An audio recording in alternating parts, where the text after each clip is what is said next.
Hi everyone, welcome back to my channel. Today I'm going to create a project using items from the Hedgehog Hollows March subscription box. This month's theme was all about fairies and pixies, and I could not wait to create a card.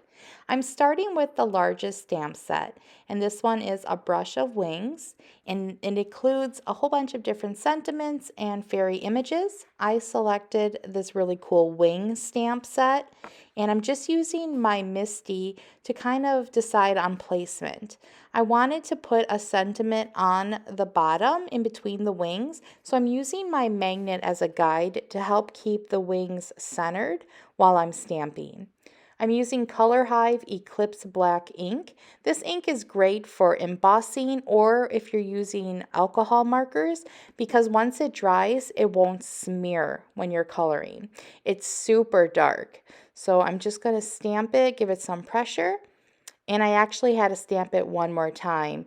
I wanted to make sure that the image was really dark black, and I didn't give that one side enough pressure. But after the second stamping, it was perfectly black. I did make a mess with my ink stamping as usual, so I'm using this cloth from Maker Forte to clean up my MISTI before moving on to distress the background. I'm going to start with a purple Distress Oxide color Wilted Violet for the top, and then I'm going to blend into different shades of blue. So I'm going to start at the top with this purple, and it's one of my favorite Distress Oxide colors. As you can tell by the ink pad, it's well loved. So, and look how easy it went over that black ink. The middle color is Blueprint Sketch. This one's a great transition color because it goes into the purple nicely, but it's also really nice for the bright color that I'm going to use on the bottom. It's just a really great middle color. Mermaid Lagoon will be the bottom color, and this is a pretty kind of like it's not like teal, but it's kind of a teal color, and it blends into that blue perfectly and gives a really pretty pop.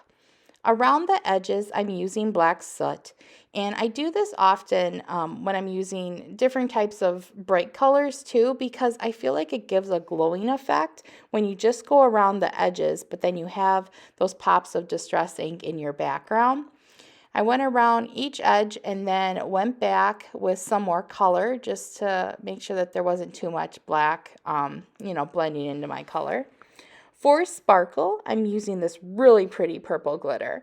It's called Coronation Purple, and I wasn't sure what to do with it, but I decided to just take some clear glue and add random areas of these pretty fairy wings and add the glitter to just certain areas. I didn't know if I wanted to put glitter all over, but I just decided to have some areas that you could see the background and then some with the sparkle.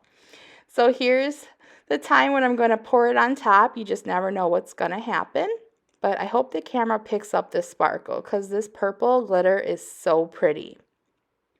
Once I covered my stamped and glued image, I just dumped it on some white paper and tried to get off as much as possible. Glitter can be super messy, so don't worry about the background. We'll clean it off the card once it's all dry, but look at all that shimmer. While my card was drying, I decided to create the layers. This is going to be an A2 size card, so I'm going to cut layers out of this pretty pastel pink and this royal blue color. I like the combination, and I thought it worked really great with the colors I selected for the background.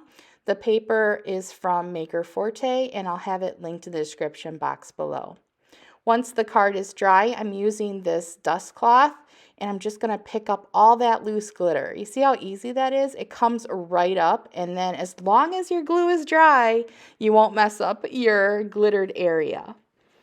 Now I'm going back to my MISTI. I'm going to use my powder tool because I'm going to emboss a sentiment. So I'm just making sure I cover that really well so we don't get any random embossed areas. And I'm using the small stamp set included in the set. I really like this fairy godmother sentiment. So once I position my stamp, I'm going to use the Color Hive in clear.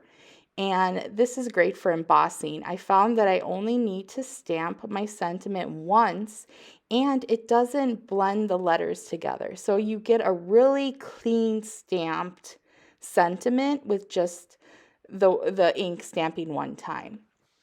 So I'm going to go over to my embossing powder container.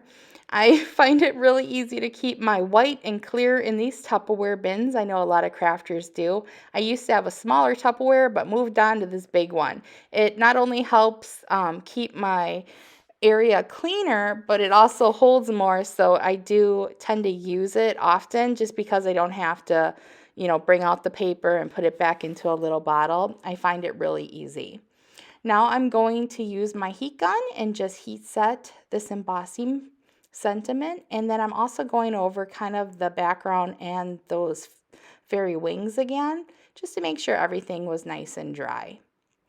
This cool stencil set's included in the kit. You actually get this design or this part of the stencil and that center cutout part. I wanted to add these stars, but I wasn't sure if I wanted to do embossing or paint, so I decided to go with using the baby wipe technique, where you just pick up that distress ink, and the longer you hold the baby wipe on the ink area that you want to take the ink off, the darker or the more ink picks up. So you get different shades of these stars as well. I used all the different size stars and the little dots, and I just created a really fun background.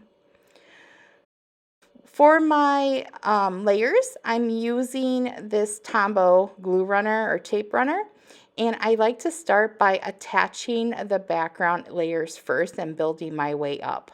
I'm not the best at layering things center, so I do use foam tape a lot on my top card because it gives me a little more wiggle room. I also use glue a lot too, but for this one, I wanted it to be raised up a little.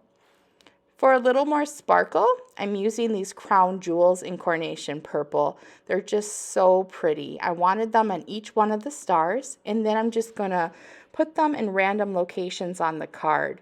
All the different shades of purple is just, it's so pretty, and I love all the extra sparkle. It just totally goes with like a fairy themed card.